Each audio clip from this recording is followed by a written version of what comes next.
Inside this place, people are suffering, and many never make it out alive. But instead of telling his son the truth, the father convinces him that everything around them is just a game.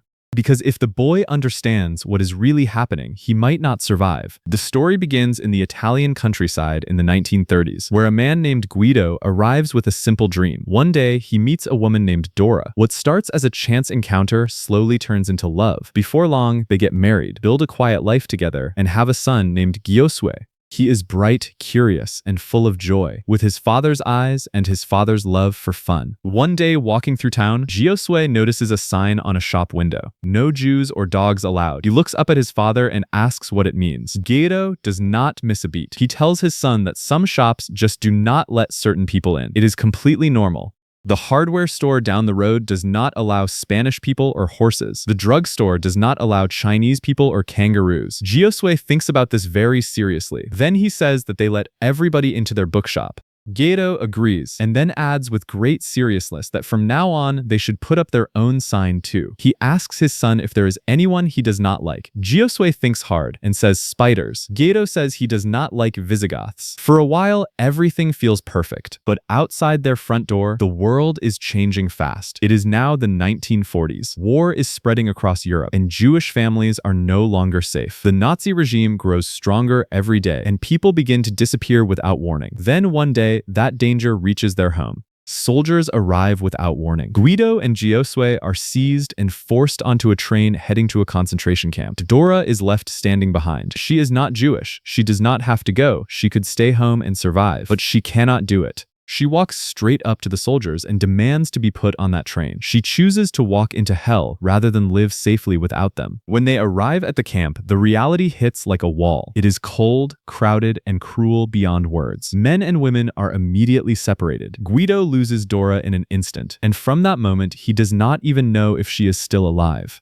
Around him, people are suffering, the guards are brutal, the conditions are unthinkable, and there is no way out. Guido looks down at his son, and in that moment, he makes a decision that will define everything. He will not let Giosue see any of this, not one piece of it. So he tells him something completely unbelievable. He tells him it is all a game with rules, challenges, and points to earn. The first player to reach 1,000 points wins the grand prize. A real tank. Giosue's eyes go wide. He believes every single word. Then comes one of the funniest and most breathtaking moments in the entire story. A German guard stands in front of the prisoners and begins barking out the rules of the camp. Loud, fast, and terrifying. Nobody volunteers to translate. Then a hand shoots up from the crowd.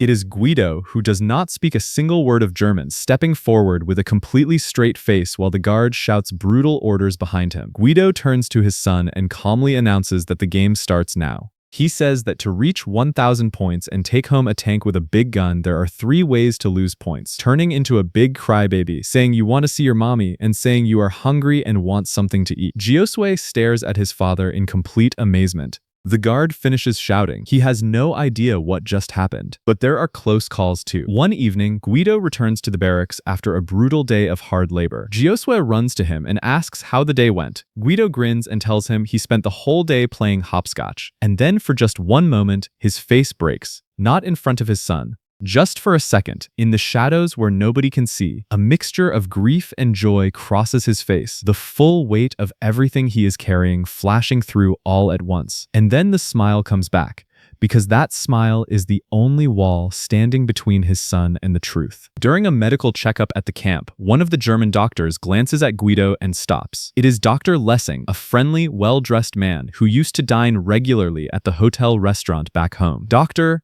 Lessing arranges for Guido to serve dinner at the officers' table that evening, a dangerous but precious opportunity. Guido walks in carrying plates, his hands steady, his heart pounding. He watches the doctor carefully, waiting for the signal, waiting for a plan. Then Dr. Lessing leans in close and whispers something, a riddle. Fat, ugly, all yellow in reality. If you ask me what I am, I answer quack, quack, quack. Guido stares at him in stunned silence. That is all Dr. Lessing wanted. Not to help Guido, not to save his family, just to solve a riddle that had been keeping him up at night. He even says that Guido must help him because he cannot sleep. Guido says nothing. He slowly turns and walks away, completely out of hope. One day, a group of German officers arrives at the camp with their families, including their children. Guido spots them immediately, and his mind starts working. He tells Giosue that this is proof the game is real. Look, other children are here too, hiding and playing just like them. Giosue believes it completely. Then Guido quietly slips his son into the group of German children and tricks the German nanny looking after them into thinking Giosue is one of her charges,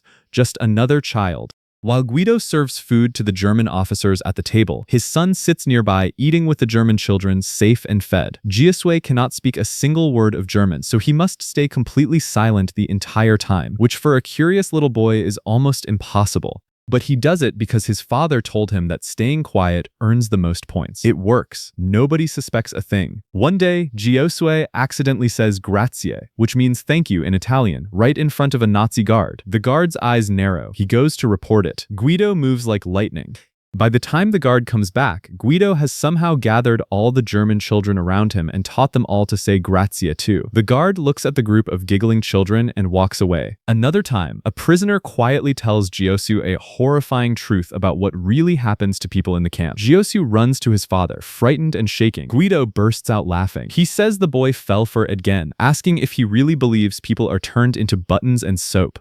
He pretends to button up his jacket using imaginary people, and then a real button falls off. Giosue laughs. The fear disappears. The story holds. But behind that smile, Guido is falling apart. He is exhausted. He is starving. He is terrified every single day. He does not know if Dora is alive. He cannot reach her. He cannot protect her. He carries all of this completely alone. Then one night, Guido finds a loudspeaker used for camp announcements. He sits down and plays a song. Not just any song, but a piece of music he knows Dora will recognize the moment she hears it. On the other side of the camp, in the cold and the dark, Dora is sitting alone. Then the music starts. It drifts through the night air, soft and familiar. Dora goes still. Her eyes close, tears run slowly down her face. But she smiles because she knows her family is still alive. But time is running out. The war is approaching its end. The soldiers begin to panic. The camp is being shut down in a rush. Prisoners start disappearing. Guido can feel it. Something terrible is coming. He finds a metal box. He hides Giosue inside it, and with complete calm seriousness, he explains that this is the final challenge. Stay inside, stay completely silent. Do not come out for anyone, no matter what you hear, because this is worth the most points of all. This is how you win everything. Giosue nods.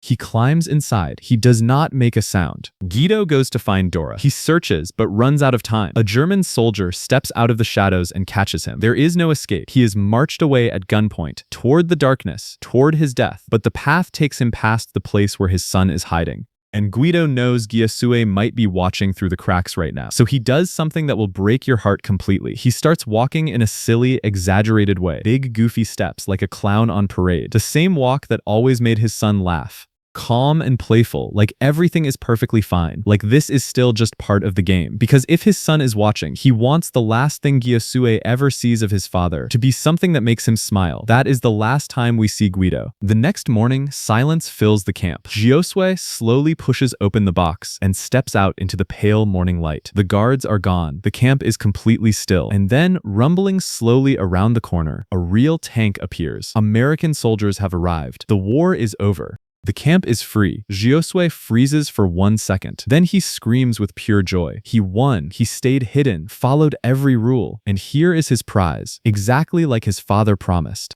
He climbs up onto the tank, laughing and cheering, this little boy glowing with happiness in the middle of all that darkness. And then, in the crowd of survivors walking slowly out of the camp, he sees her, his mother, Dora, alive. They run toward each other and hold on with everything they have. Years later, Giosue tells this story not as a tragedy but as a gift. His father did not just save his life that day. He saved his childhood, his innocence, his ability to look at the world and still believe it holds something good. Guido gave his son the one thing no soldier, no camp, and no war could ever take away: the belief that life is worth living. And that was Life is Beautiful, one of the greatest stories ever told. Thank you for watching, like, subscribe, and I will see you in the next one.